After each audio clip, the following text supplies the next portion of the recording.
You've heard AM, you've heard FM. Now, tune into DM Radio, the world's longest running show about data. Each week, host Eric Kavanaugh interviews the brightest minds in the world of information management. Want to be on a show? Send an email to info@dmradio.biz. Now, here's your host, Eric Kavanaugh.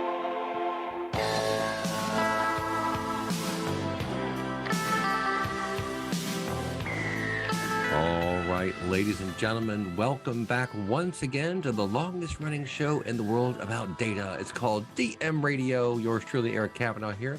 A little bit sluggish today, not going to lie. Was at Click World the last few days and took the red eye home, and we got to Chicago fine, and then that plane had some problems, and they had to decommission the plane, which was fun. I watched one of the workers in the airport look at the people outside. She said, "What are they working on?" I'm like, "Uh-oh." That's not a good sign. And sure enough, decommissioned the plane, had to wait. But it gives the whole lowdown. They were calling headquarters, getting a new plane from downtown, all this stuff. So yeah, we were supposed to be home this morning. Got home 10 minutes ago, just in time for the show on dark data. So this is good stuff. Dark data, we were witnessing asset management in Chicago. As I explained to my wife, I said, this is an asset management issue. Where are our assets and how can we get them there? How can we align the appropriate parties to get the asset to this gate and get these people back to Pittsburgh? And they did a pretty good job. I mean, it wasn't too bad. Stuff breaks, stuff breaks all the time. That's one thing that scares me all the time is this concept of things breaking. But so the topic today is dark data. I love this concept. We're going to talk to Andrew Ahn of PraxiData and our very own Dr. Robin Bloor, chief analyst of the Bloor Group. And dark data refers to the data that you can't see, that you don't know is there, but is there. And it's all over the place. As I put in the abstract for the show, and folks, you can always be part of our virtual studio audience by logging in to the Zoom webinars we use to record these shows. But yeah, so as we've learned ourselves, dark data is everywhere. It's in any server that's on-prem. It can be in the cloud. It can be in some software as a service application somewhere. And most organizations really don't have a good policy or plan for being able to understand what all that is.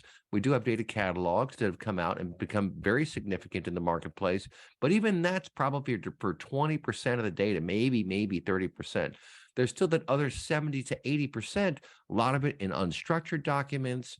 We've tried for years with things like master data management to be able to reconcile these things. But the bottom line is that it's all over the place. It's very hard to catalog and understand. And there's good value in that data that you don't see. There's also risk in the data you don't see. So that's what we'll talk about today.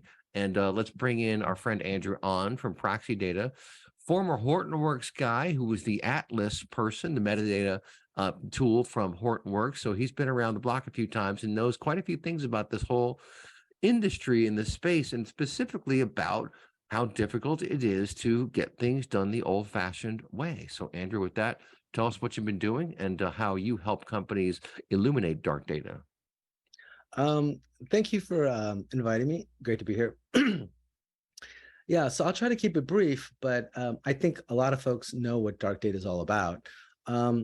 Dark data sometimes refers to this kind of unknown, but dark data also includes gray data, data that you know little about, or maybe was organized or labeled, a long time ago and may not be relevant anymore. So that together represents, a potential gold mine in opportunity or potential risks. And that's really what we help to try to mitigate.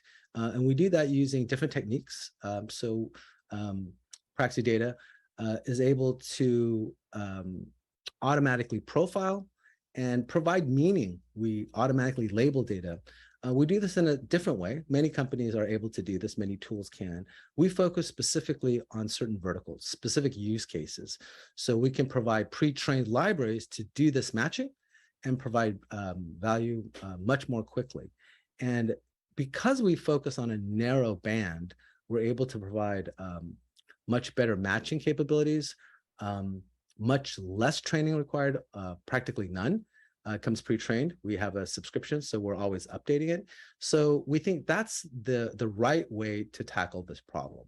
Yeah, I'll jump in real quick because you reminded me of something that is very, very important with any tool that you use in your business on the data side, with any technology that you bring in to get things done, if it's not intuitive enough, if it's not designed such that you can start to get value fairly quickly, you're going to have a really hard time getting buy-in, and you're going to have a hard time getting usage. And that happens all the time. You get companies that buy sometimes very expensive software products, and they don't really, I mean, they go into production, but they don't really get used.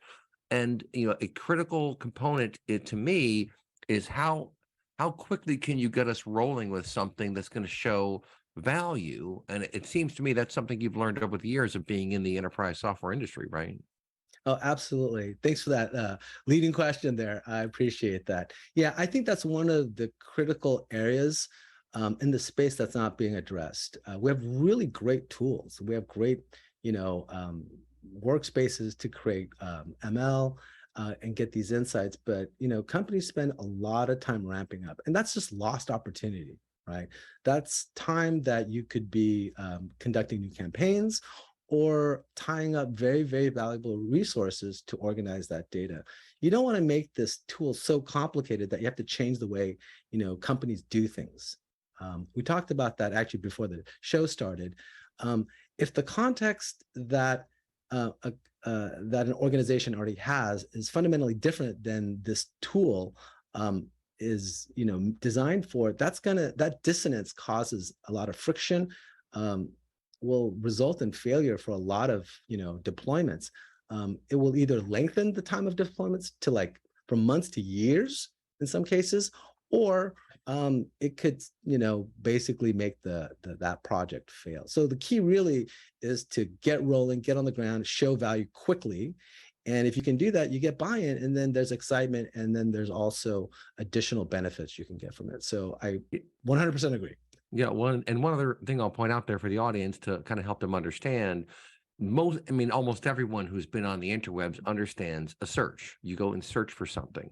And the reason you can find stuff through these search engines is because these companies spent time indexing the web. They have little crawlers that go around and bring back data, metadata, et cetera. What are the text strings in this particular document on this page? And that's what you're searching. And you have enterprise search, and you have search on your Mac, and all these things. So people kind of know search. But what you're doing, and where the challenge that you're addressing, is a sort of comprehensive search and tagging exercise to give some meaning to the entire corpus of texts and files that you have in your environment, right? Absolutely. So, not so long ago, we used to call this the data lake. That idea, that notion has fortunately passed. And so you have lots of pockets of data or stores of data, right? A lot of times they're labeled differently, or sometimes incorrectly. And you would never know by reading just basically the label or the top of these files. Really, what you need to do is open the box, look inside, and introspect what's inside. Perhaps the data is of poor quality, and maybe you don't want to use it. Maybe it's incomplete. These are the things that we can help provide. The other thing that we can provide is based upon the value, the contents of the files themselves. We can provide synonyms or alternate labels. You can call something trousers, or you can call them pants, right? So the idea is that they should be both. We should be able to call it one thing as well as the other thing. So that's one of the things that we can do by introspection. The other thing is some files are very, very long. They're very deep. If you have 100, 1,000, 10 million rows, most search engines or tools cannot get and take a look at that entire file, right? The interesting stuff might be at the end, right? You might have strange corruption in the middle, right? So one of the things we can do when we introspect is also provide that information. Right? This is very interesting. So I'll bring in Dr. Robin Bloor to comment on this. Robin, what impressed me about their approach is the comprehensive nature of it. And I've wondered for a long time, and we should weave in a conversation around AI here, and our good friend these days, ChatGPT, right? And of course, Databricks has their own LLM, and I've played around with this, and it is no doubt just fascinating stuff. These large language models are really interesting and intense.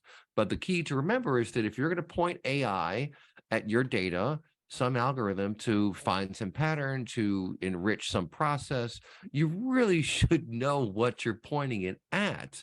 And most organizations cannot do that right now. So that greatly limits them in terms of what they can use to train these models. And that is not a small deal. So what I think is interesting is that these folks from PraxiData are trying to solve for that very, very big problem, which, we've now heard. I think the probably the biggest critique of ChatGPT I've come across is the inaccuracy of things, because it just gets things wrong. And so in that sense, it's different from Google, which tried very hard to at least point you in a direction where you're going to probably find something. ChatGPT just tells you things. So we're in a very interesting space right now. But what do you think about all that, Robin? Well, I mean, there are separate kind of strands to this. First of all, if we go towards the fundamental problem that PraxiData is pointing its guns at, the data was always dark, in the sense that from the moment that we started to process data, we started to spin off files in all directions, before databases even, that weren't properly identified, that the metadata that defined the file was in the program that acted upon it and nowhere else. And then there was the other problem, is that human beings are a very good store of metadata, and a lot of systems work because of the metadata in the head of the human being that isn't actually in the computer. That's right. So, when you go to ChatGPT and its large language model can't cope with either of those things. And it has to be said that really what ChatGPT works very, very well with is text and the meaning in text. It's very good at language-based collections of data. At this point in time, you can't, to my knowledge, properly point it at your data, but even if you could, it's taken its understanding of metadata from the big world out there. It hasn't taken it from your corporation or company or whatever. And if you're going to trust it with doing things, the last thing you actually want is it getting it wrong around the data that's most valuable to you, which is your data. So I think ChatGPT's got a long way to go before it can.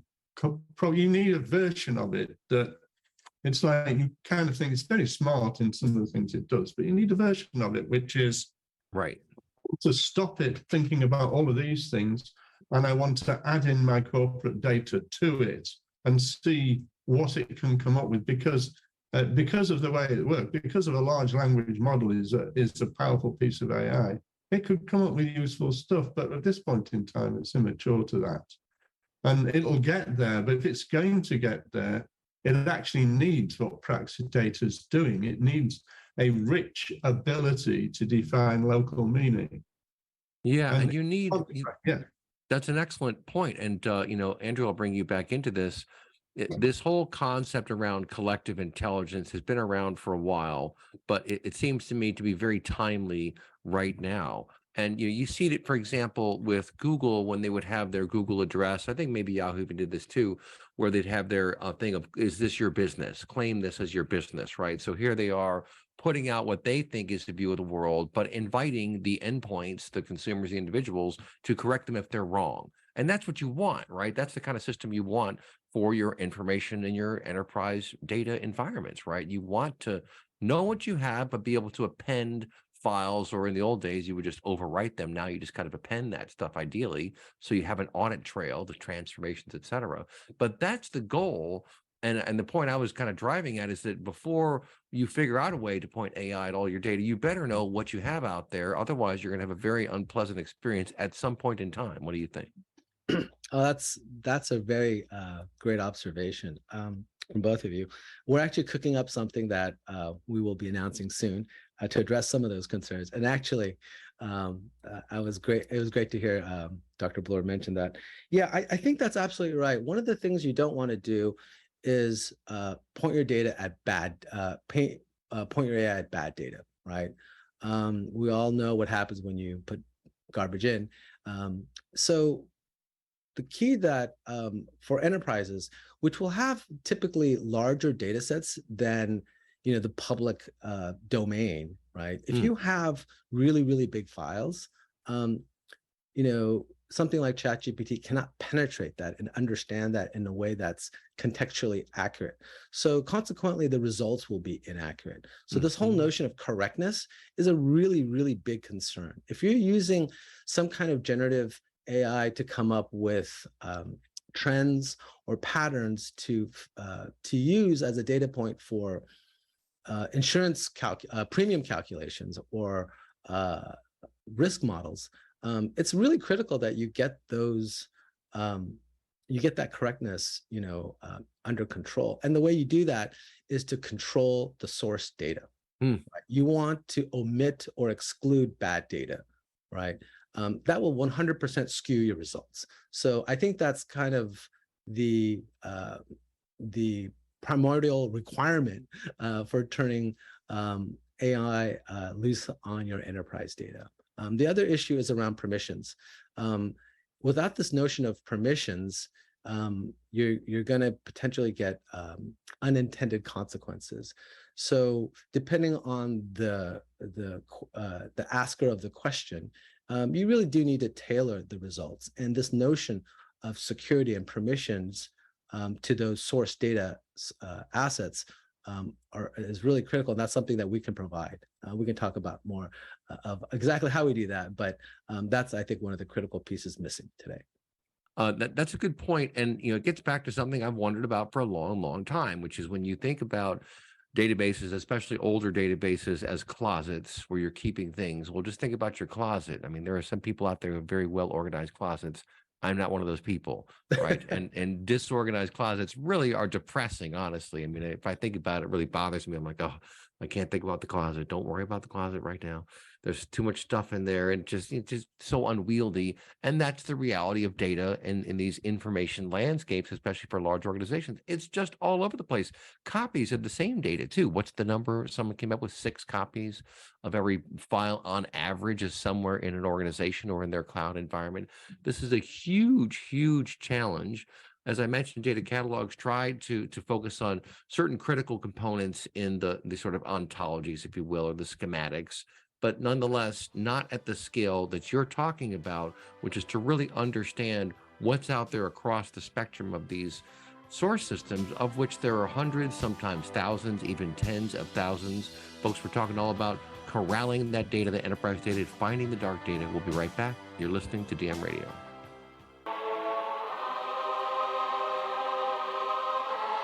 Welcome back to DM Radio. Here's your host, Eric Kavanaugh.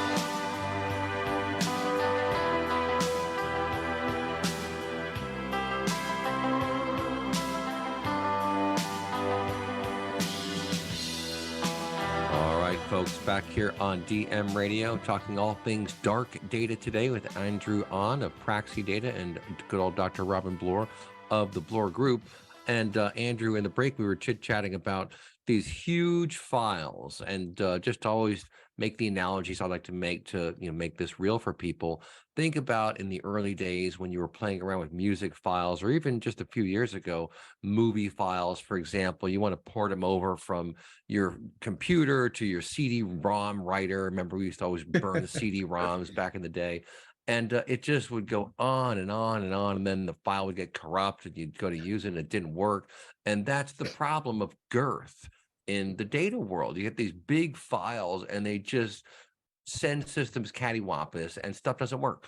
And Andrew, that's one of the challenges that you saw out there with companies just taking these huge files and dumping them into the cloud as a way of storing them and dealing with it, not really thinking about how hard it's going to be to catalog that stuff and understand it, right?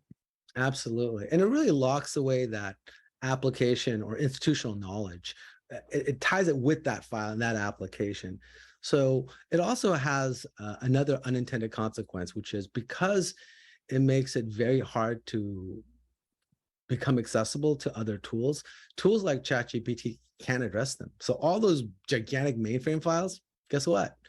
they're not cataloged, they're not searched, they're not in that gigantic language model. It's very, very hard to do that. They might be able to read the summary information about it, but that's pretty much it. They can get a report about it. But really, in order to get the best results from AI or ML, you really need access to the raw data so you can get these insights that you didn't already know. And that's really one of the problems with data today. It comes in all forms and sizes. We focus on new data, texts, social media feeds, but there is a huge amount of super valuable information from legacy systems that are still locked as well, right? Yeah, and are you talking also about, for example, emails and Word documents and all these different documents that folks have, in particular email, for example? Is that something that you reach into as well? We do a little bit of that. We're still working on figuring out exactly how to get real value. At the end of the day, the tool is only as valuable as the results it provides, right?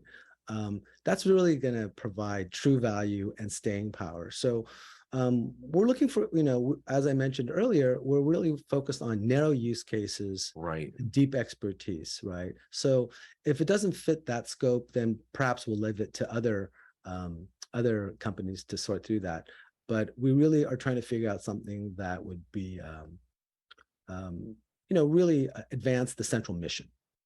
Yeah, and I should focus on that. It's the curation part, right? So you've got this component where you're sort of indexing and labeling things and these complex objects, but then the idea with the platform is to enable this expert curation, right? And so you provide these libraries, and that allows a sort of fast tracking of the process of going through and finding what these things are. So combining the dynamic capabilities with the expert capabilities of the individuals who are on the front lines, right? Sure, absolutely.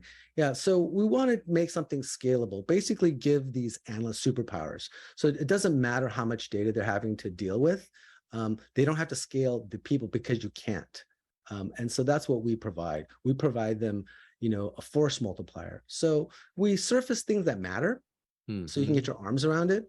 And that's really what we're trying to do, kind of in a nutshell. The idea is not to provide, 1,000 results or 10,000 results, or that's meaningless. Really, what we want to do is rank the relevance and provide stuff that matters, just like in any search. But we want to do it for a deep search, looking inside, enterprise assets, right? Yeah. Well, and that's kind of why I brought up search earlier. You think about Elasticsearch, for example. You think about enterprise search. Google, of course, had a whole line of business there. I mean, it's a similar process. You're trying to find something, but what you're really trying to do is help make sense of this whole, again, corpus of content, right? Absolutely. So if we can flag interesting data, then if you use ML and AI to actually get additional insights, you can do things like find the weak signal, right? And the only way you do that is being able to address really large data sets. Obvious big swings, human beings can pick that out. That's easy. That's already been done, right? So we want to flag the things that are interesting, and then from that, really help identify areas where you can find that weak signal, find that kind of subtle correlation that you couldn't find elsewhere, right? And then use that to feed into your ML models. That's really the way you're going to get, really that hockey stick growth in innovation, right? Non-linear growth is really what they want. This is a big deal in pharmaceutical industries, right? They want to find that really weak signal that could be the key to unlocking, a big problem they're trying to solve. Yeah, that's interesting. And Robin, I'll throw this one over to you. I'll tell you what I hear here in the conversation is knowledge management, right? Like that was a whole thing, like what, 30 years ago? And it was just before its prime. I think the technology wasn't quite there yet. And so it never quite got there. But now we have these knowledge graphs, right? And you can work at a certain scale that gets very meaningful and very interesting. What do you think? Well, the knowledge graphs are very important because the knowledge graphs are a kind of multiplier on meaning. I mean, what Andrew's been talking about from my perspective, I'm just sitting here listening, fascinated, and he's talking about the scalability of meaning. And the problem is that, when you look at it, we've got all the iron we want out there that can tear through any heap of data, no matter how large.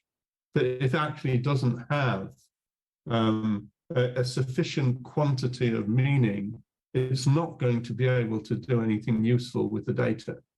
So the question really is, how can you make the meaning scale? And the only way you're going to do it is through metadata, through some form of organizing the metadata that sits over, let's call it dark data, because that's what this discussion is about. You're going to have to do that.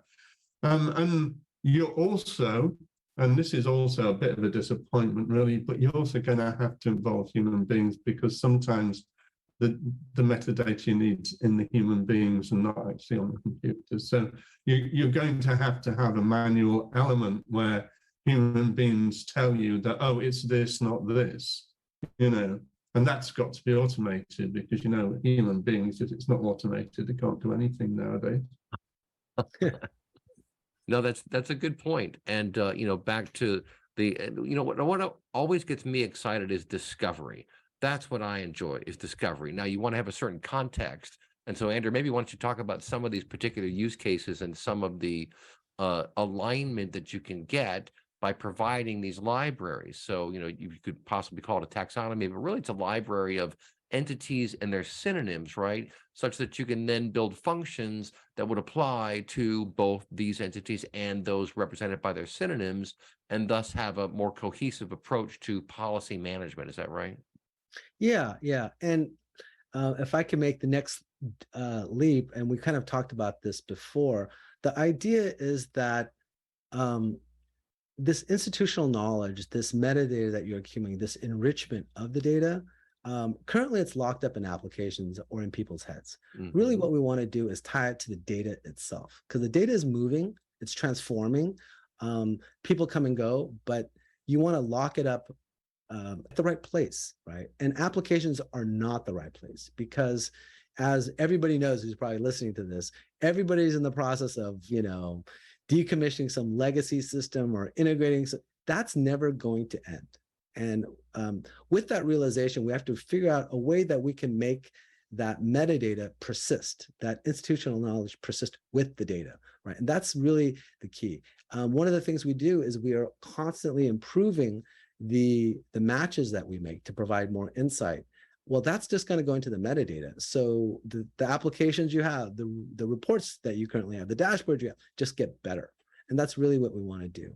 And as Dr. Bloor mentioned earlier, you're always going to need people in the mix. And that is true, but you can't scale people. What we really want to do is give them a catalyst, this ability to be a force multiplier, to give them the tools so they can address a larger body of data in the beginning, but still be effective and productive in what they normally do in terms of making decisions. So the idea would be to stop the amount of searching for raw data or categorizing data and spend more time making decisions. It turns out that something like 80% of a data analyst's time is still spent just finding the right data. Right? Finding the right set of data that's appropriate to give you the answers to the questions you want to ask, right? If we can reduce that, that's a huge savings in time and people. Yeah, and it's about, again, context for the worker, for the knowledge worker, right, Robin? And there are all kinds of ways you can do this. We had portals. Remember the internet portals, the intranet? Hey, log into your intranet. We still have those. There are some very cool portals out there that companies use, and there are all kinds of ways, again, to deliver the data. But what I think is interesting here is this focus on canvassing and beginning that process of labeling what you've got and allowing your team members to do that expert curation, so they really refine their knowledge and they also catalog it while doing so, thus making it available for other people, right, Robin? Yeah, and I mean, we'll ignore the other AI for the moment and just talk about machine learning. One of the things that's interesting about machine learning that I don't think has been emphasized particularly much is that it actually creates knowledge. So there was a relationship between this thing and that thing you didn't know about, but now you know about it because you've applied some machine learning algorithm to it and it's thrown this stuff up. So the outcome of machine learning is to give you better knowledge, which means in one way or another better metadata. But unfortunately, the metadata that you've physically got is trapped up in all of these applications. So there's also this issue of not only doing the machine learning work, but also being able to incorporate it into, as a fact, into your data after you've done it, and to have a kind of repetitive cycle that naturally does that. And aside from all of the massive failures of machine learning projects, even the successes have not done very well with that. Yeah. If I can add to that, if I may, Yeah. that's a great point. It's this notion of collaboration. Data, they're siloed in most companies. And if you come up with an asset, whether it's by through machine learning or through some project, you need some way to store it in some place so that somebody can collaborate. They can add to it, they can correct it, they can improve upon it. If it's in silos, basically you're reducing its visibility to other parts of that organization or other companies.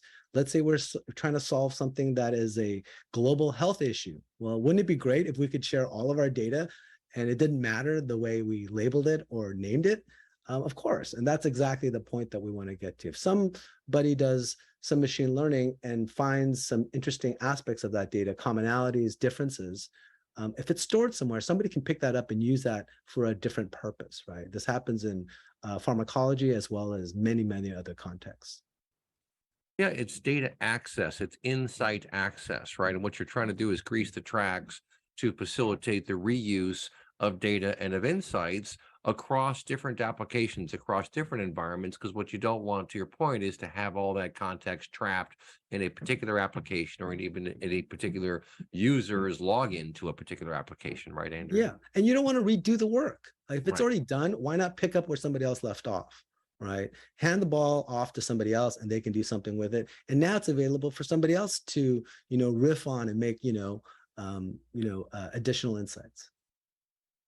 Yeah, I mean, I think this is very, very interesting, and it kind of gets back to, you even sort of mused there about how we had this bad idea of a data lake, and I remember thinking to myself, all right, we built the data warehouse and then figured out that the world is just too wild and woolly and unwieldy to have this be the centralized place, and then we do a data lake and did it all again. It's like, well, wait a minute, isn't the world really federated? And shouldn't we have solutions that can sort of reach across all these different environments? And to be able to access it wherever it is and leverage it accordingly, right, Andrew? Absolutely. The time it takes to move that body of data to put it into one place so you can do your analytics, that itself is such a Herculean task that most often it doesn't succeed, right? It's a huge undertaking, as most listeners to your program will know. Sometimes it's better not to move the data, leave it where it is. It's being used. It's a live data set, so leave it alone. But if you can understand it well enough, then it's still accessible, like you said earlier. It's still part of this larger body of data that can be used for collaboration, search, and additional analysis without messing up what you've already got. Right. No, that's exactly right. And again, people understand the search metaphor. Go to Google, search for something. The ChatGPT model is new and different and has its own quirks, etc. But they did something very clever, which is, I think, to create more of a workspace instead of just this field that you type your query into. I mean, Google historically has not done very much with the landscape they're given, which has been kind of their thing. But anyway, folks, we'll be right back. Don't touch that dial. You're listening to DM Radio.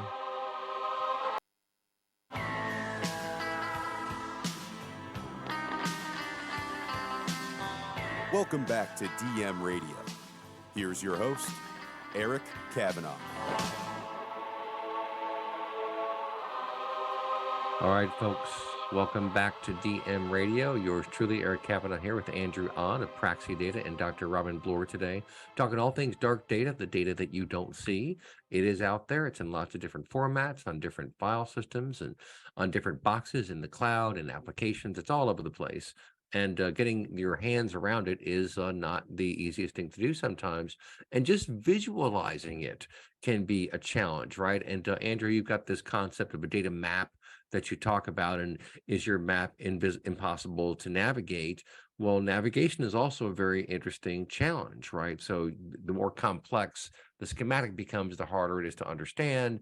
How do you sort of balance out the needs of keeping things simple enough to understand, but rich enough to have meaning? What do you think about that? Interesting question. And it's a good one. When faced with, too long of a list, what do we do? Well, in modern UIs, you just search, right? And now we're depending upon the ranking of the search. That's why Google's so great at searches, right?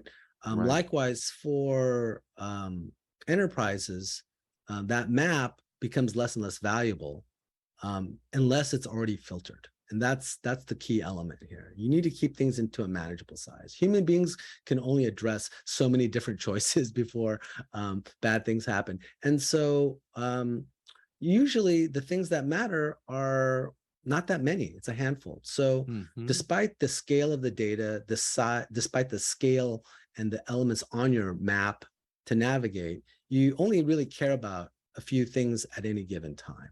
So that's one of the things that we've incorporated in our design and in our APIs, and the way our application works is to provide that value from a contextual standpoint and to rank it correctly. Ranking correctly, and that's a good point too. What, Robin, I'll throw this at you. What's the old joke about the loneliest place on the internet? Page 2 of Google search results.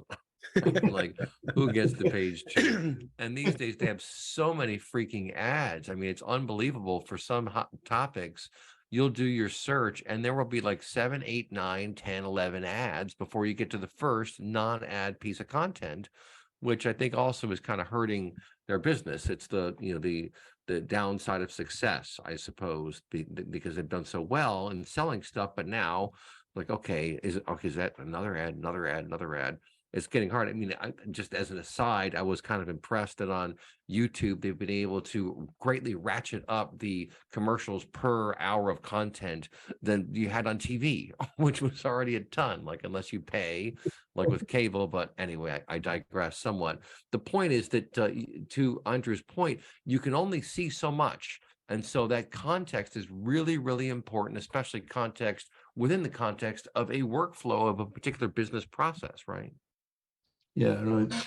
So, and the interesting thing here, to me anyway, is that the most interesting thing about ChatGPT is the questions, not the answers, because the questions you can ask can refine the search you're making down to what it is that you want.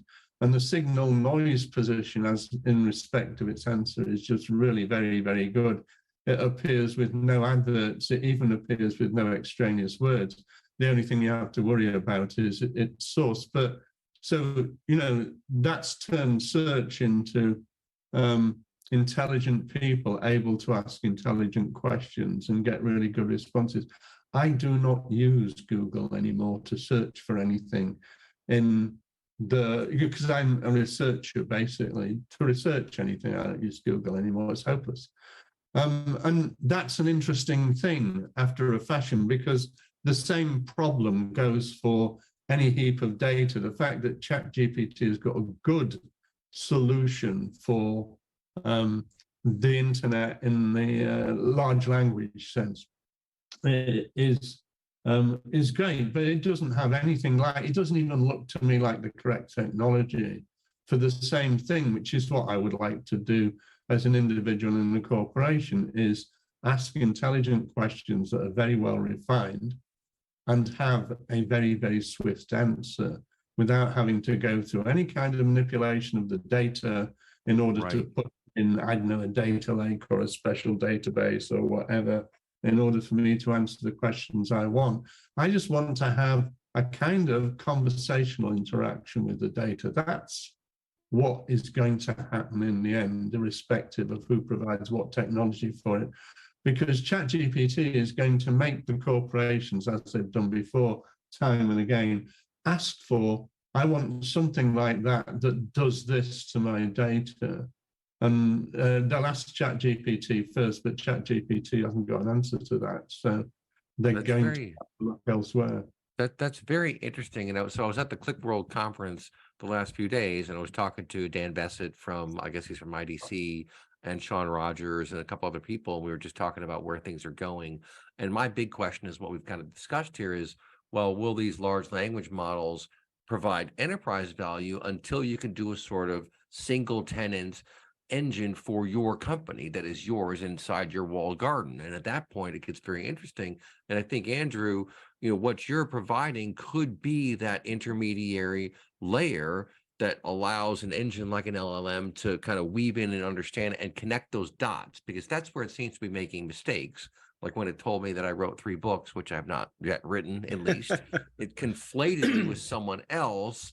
But you could correct that in your own environment and say, oh, no, actually, chat my GPT, I didn't write those. Oh, okay, thank you. And then it remembers that.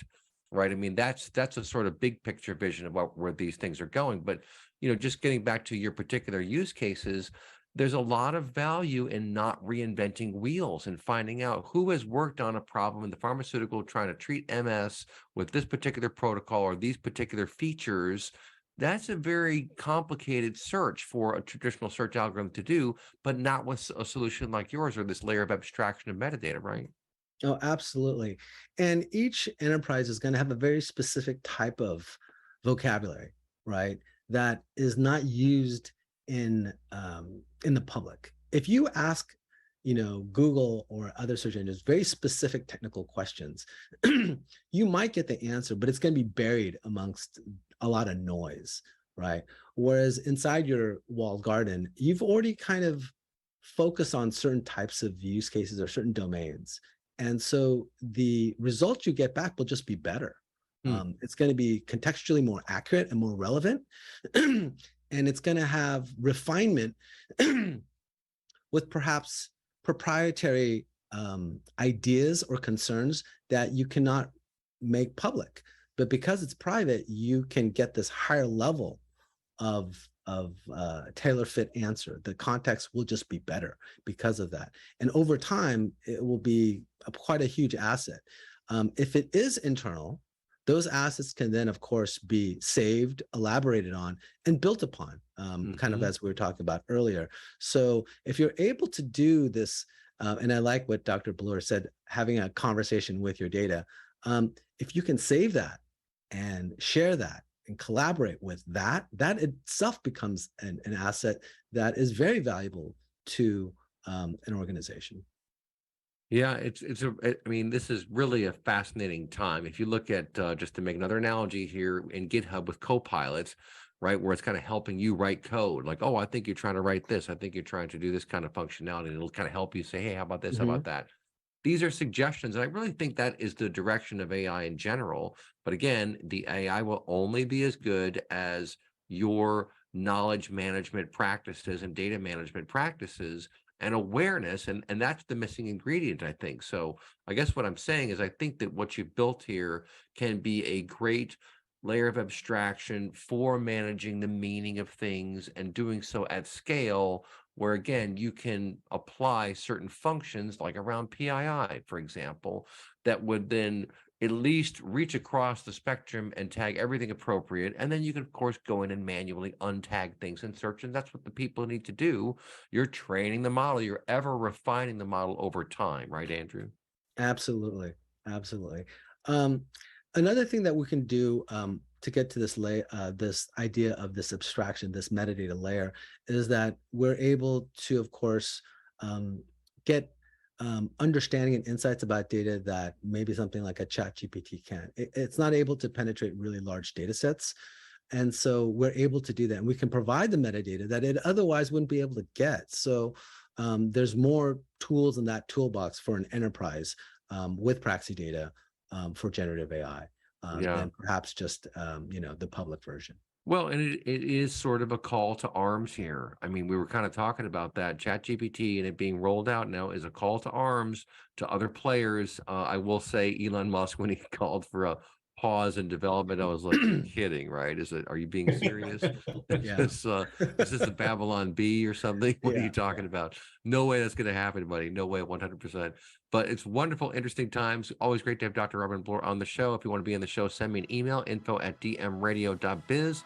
Look up Andrew Ahn, that's AAHN of PraxiData, PRAXID data.com. We'll talk to you next time.